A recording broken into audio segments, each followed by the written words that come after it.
You ever had played against somebody during the school year and you all both go away for the summer, but they go away to basketball camp for the summer and you kind of just chilling and enjoying yourself.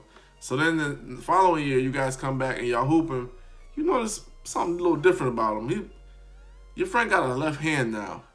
He has a jumper now. He's more agile. He doesn't make the same mistakes he used to make. And you're like, damn, what happened to this dude? That's Stan Van Gundy, guys. Stan Van Gundy was in the league for multiple years, coaching multiple places, the Miami Heat, the Detroit Pistons, Orlando Magic. And one of the things about Stan was he was a brilliant basketball mind.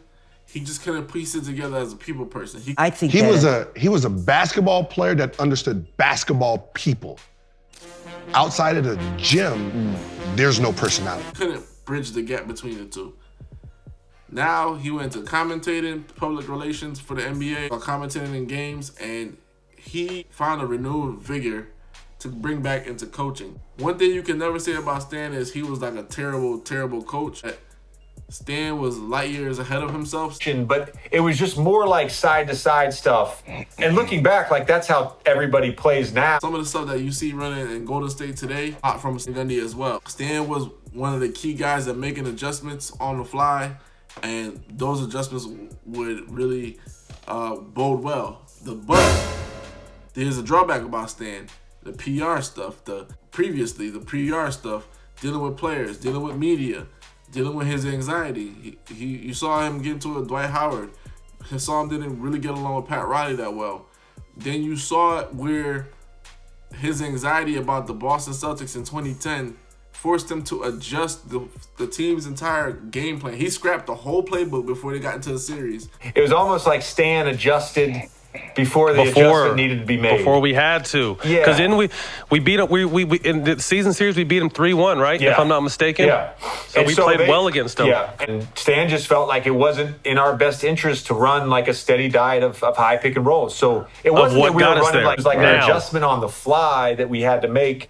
And it just, I don't necessarily think that it fit all of our personnel. It was a great series for me, but I think for a lot of our guys, we hadn't played that way the whole year. So we get down 3-0, we win a couple games, and then we lose in game 6. So he completely changed everything, and they basically lost that series because of it. They were beating teams before that by 20 points, 17 points, like a huge margin on average. Season, and then we went 8-0 in the playoffs. So we're going into that Boston series on a 41-8 run, beating the shit out of people. As oftentimes happen with really, really smart coaches, they can get ahead of themselves. And then when they got to the Celtics, they completely changed their game plan because his anxiety about KG and Rondo and all those other guys killed him. So that's funny within itself. But now he comes back a changed man. He still is going to be yelling at the players like, guys, you got to play defense. Get your hands up. The intensity's got to go up. Up! He's always gonna be doing that. That about Stan's never gonna change. But I feel like he's gonna be able to do a great marriage between dealing with people and dealing with the game. The game's not his problem; it's the people portion. And I feel like he's gonna be able to convey his message heck of a lot better to guys like Zion. He's going into a great situation with Ingram, Zion, Lonzo Ball, and then this is something else you gotta think about. Steve Kerr, he took a large break from the game. He was a general manager, and then he was commentating NBA and stuff like that.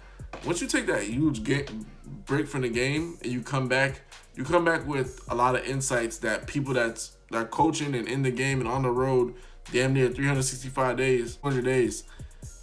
You come back with a lot of insights like, hey, can't really yell at this guy like I used to because being a commentator, I see what that does to guys' confidence.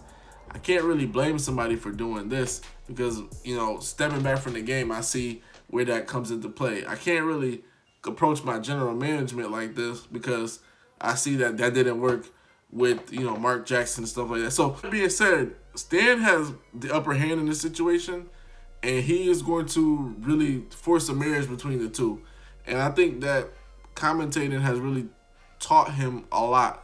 He's gonna come in there with a new renowned swagger and new vigor. So I think the Pelicans are gonna be a great shape. And the fact that they have Zion Williamson and Stan knows how to coach appropriately and take advantage of mismatches. And man, Stan's Van Gundy's adjustments, he can adjust with the best of them. So that within itself is huge. I think the Pelicans are in good hands. Hoops Junction, where hoops meets hoopla. Like, comment, subscribe.